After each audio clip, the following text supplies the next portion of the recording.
You made a comparison with you and Nas, man. Everybody was talking about it.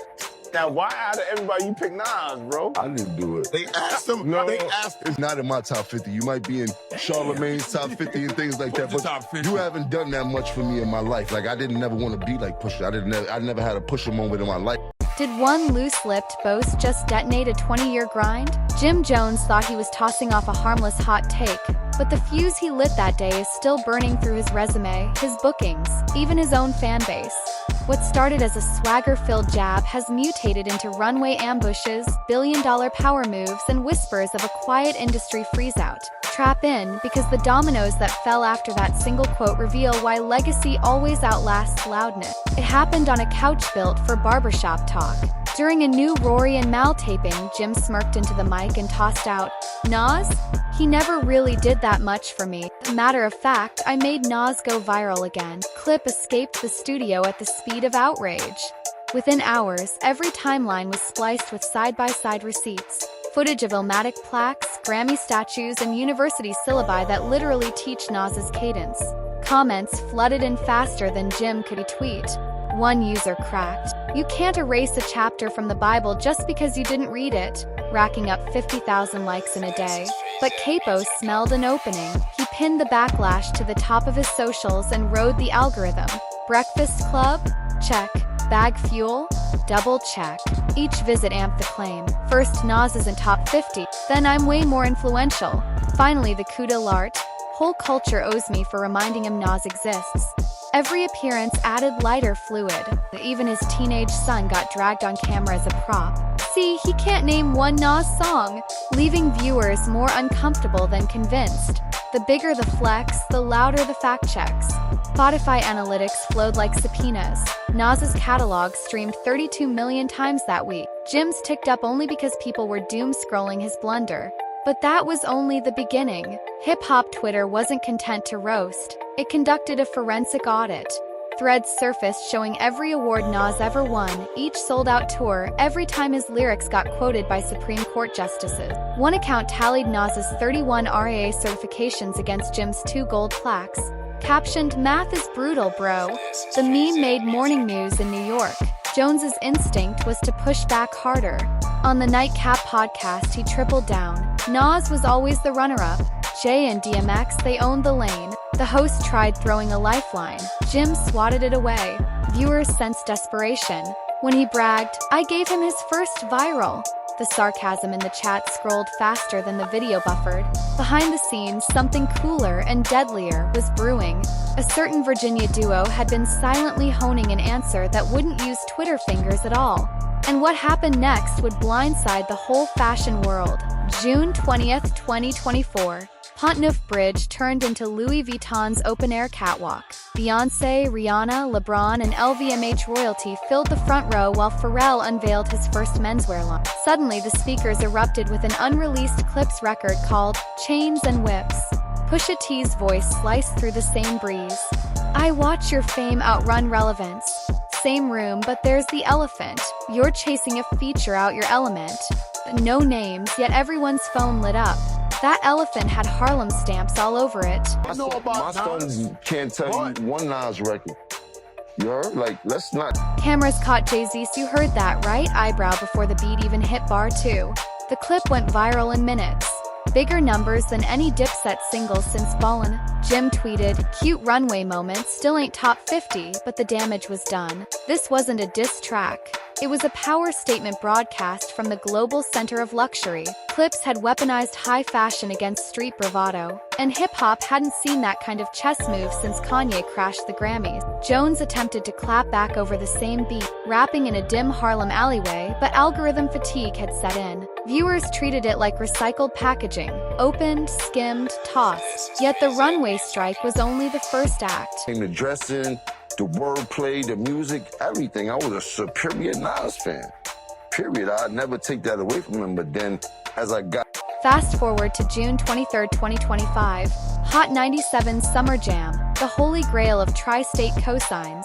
Jim arrived hyped to flip controversy into a hero's return. Instead, 20 minutes into his set, the main stage monitors went dead. Mic silent, lights dimmed, and the crowd buzzed at subtweet decibels. Backstage footage later showed Jones confronting Funkmaster Flex, veins pulsing, while Flex stared off as if the conversation were happening in Morse code. Rumor lines lit up. Had Flex pulled the plug to spare radio listeners a sagging set? No official word, but the takeaway was lethal. New York will tolerate loudmouths, but if a legend flicks the volume knob, that's gospel. Jim's follow-up IG Live looked shaky. He blamed technical sabotage and vowed revenge, but memes of a cord yanked from a socket already ruled the night. The music execs noticed something else. A hard plateau in streaming as soon as the Summer Jam clip hit TikTok. When attention becomes negative equity, brands get queasy. Meanwhile, the Queensbridge architect was making moves you can't mute. While Jim argued in decibels, Nasir Jones closed deals. February 2024, press conference outside Aqueduct Racetrack, Queens. Hentang Group officials flanked Nas as he announced Resorts World's $5.5 billion expansion, 350,000 square feet of casino floor, union jobs, transit links, community equity. No guest verses. No hashtags. Just generational wealth pouring concrete in his zip code. Headlines dubbed it hip-hop's most concrete investment ever, and financial blogs debated whether it placed Nas in rare company with billionaire moguls. Fans didn't need subliminal. Screenshots of the construction site became digital posters of what long game success looks like. One tweeter summed it up. Jim's dropping diss raps, Nas is dropping foundations. Even the silence around Nas's response felt strategic. He never addressed Jones directly. He didn't need to. Every steel girder raised in Queens served as subtext, but the chessboard still had one more piece to move. July 11, 2025 is circled in red ink for any rap nerd. Let God Sort 'Em Out, Clipse's first album in 16 years, produced entirely by Pharrell, distributed through Roc Nation. Pre-orders crashed the duo's web store within hours of posting. Early reviewers who heard the private playback whispered one theme: surgical. The brothers reportedly dedicate 2 tracks to the podcast, dismantling his catalog bar by bar and mocking the alleyway response video. Another leaked verse hints, "Your flex cut felt like mercy, let me finish the job." Tour dates followed. 22 cities, corporate sponsors aligned with Louis Vuitton and Monster Energy alike. When billionaires bankroll your clapback, the odds skew. Jones, sensing the tidal wave, crammed 3 freestyles into 1 week, questioning Pusha's diamond authenticity, Malice's faith journey, and Pharrell's fashion credentials. Blog traffic spiked, but sentiment sank lower than crypto in winter. Then came the sponsor recoil. A sneaker brand postponed a planned capsule with Jim, citing timeline conflict. A streaming platform quietly bumped him from marquee playlist slots. Industry heads murmured a brutal term: quiet blackball. No phone calls, no official bans. Just a collective silent treatment that dries up touring budgets faster than any press scandal. Legacy had drawn its battle lines, and volume was losing. As July approached, the internet's excitement tilted entirely toward the Clipse drop. Jim's last volley barely trended. Comment sections once glued to his every misquote now read, "Bro, give it a rest," or the harsher, "You're rapping at shadows." Jay-Z, Podcast invites slowed. Even habitual instigators redirected attention to Drake's festival lineup rather than repost another capo rant. Record, The Barbecue came out when I was in 11th grade.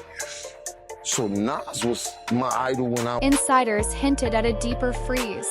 A mid-tier liquor company passed on renewing Jones's endorsement, citing brand alignment. Translation: controversy fatigue. Booking agents admitted clubs were opting for other acts. Less dragging risk, same crowd draw. Jones's defenders pointed to numbers. His YouTube views spiked. Critics countered. Outrage clicks don't equal tickets sold. Meanwhile, Nas's casino broke ground, and Clipse's pre-orders topped 6-figure projections, proving attention and respect are different currencies. And just when it seemed the volume knob was maxed out, reality delivered the final fade-out. Here's the confession nobody in the heat of a beef wants to admit.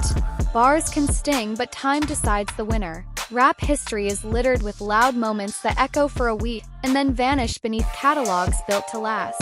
Song? No, You don't like Ace Trumpets?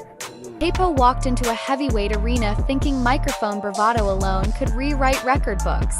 Instead, he ran into multi-decade catalogs, billion-dollar land deals, and a Paris runway lined with titans who judge moves in decades, not retweets. 2 truths remain crystalline. Legacy is compound interest. Every classic song, every business stake, every community project grows in stature while you sleep. Nas put up proof with steel and concrete, Clipse with couture-grade chess. Loudness has a shelf life. Podcast circuit's dopamine lasts until the next viral slip-up. Then the crowd moves, and the silence that follows can feel louder than any applause. So when the final syllable of Let God Sort 'Em Out lands and Resorts World turns on its neon, the question isn't whether Jim can still rap. It's whether a career can outrun the gravity of its own echo chamber. Everybody was talking about it. Now, why out of everybody you pick Nas, bro? I didn't do it. They asked him. No. They asked. Songs fade, controversy scrolls away, but foundations and catalogs worthy of syllabus study keep collecting interest. Jimmy might still believe he sparked the algorithm. Maybe he did. But algorithms recalculate nightly, and when morning comes, only the work remains spinning, building, and echoing through speakers long after the noise dies out. Legacy outlasts loudness every single time. So who's gonna be the next person in the limelight? Please like and subscribe for more of the latest celebrity news and updates. I'll see you all in the next one.